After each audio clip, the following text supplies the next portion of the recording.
Well, President Obama preparing to visit the tense demilitarized zone between North and South Korea. It's part of a trip to that region that begins late tonight. The president's set to meet with other world leaders in Seoul to discuss how to keep nuclear weapons out of the hands of terrorists.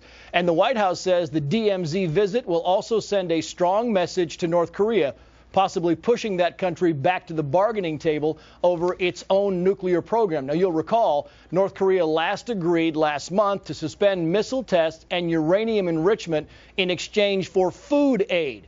But later, officials there said they plan to launch a rocket in honor of their new dear leader, Kim the Younger. Let's bring in Philip Yun. He's a former senior advisor on North Korea to the Clinton administration. He visited North Korea several times and met with the late Kim Jong-il. And Philip, you talk about the president's visit to the DMZ. How important symbolically and strategically is that visit? Oh, it's very important. I mean, the president is in Korea for two reasons. One is nuclear experts say, experts and policymakers alike say the greatest threat to U.S. national security is the possibility that a nuclear weapons material will fall in the hands of a terrorist network. We have about 2 million kilograms of nuclear weapons material that's floating out in the world that's not under varying degrees of protection. That's 200,000 approximately nuclear weapons, and you just can't throw it away. North Korea has some of that nuclear material, and this is what President Obama is in South Korea for, is to talk about how to reduce and eliminate that threat.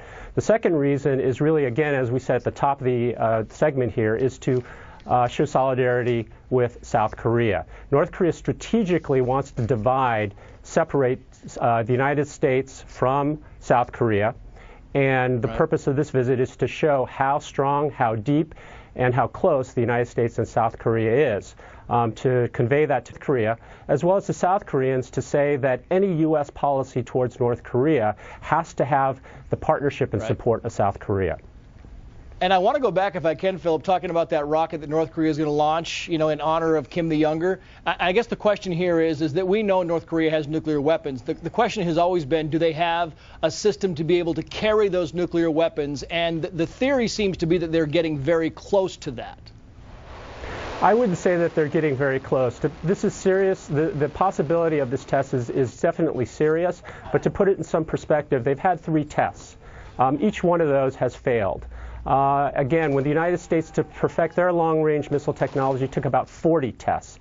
So I think they're still a ways off, but there's no question that this particular test, if it does indeed happen, North Korea will gain valuable technical information, will help them along the road at some point over a number of years to what we call mate a nuclear weapons warhead with a delivery system.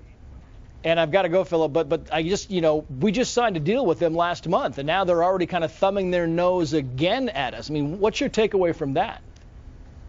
Well, there are two issues. One is process. How do we move forward?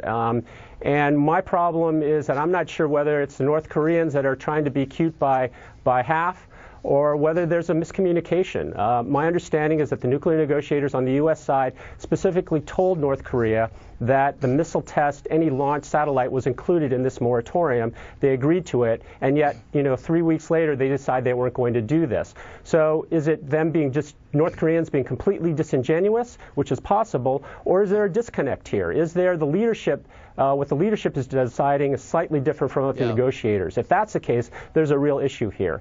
And over the short term, we've got to work as best. The short term, what we've got to do essentially is try to stop the test if we can. Yeah, that's the problem. Following a long-time pattern. Philip Yun, thank you, sir.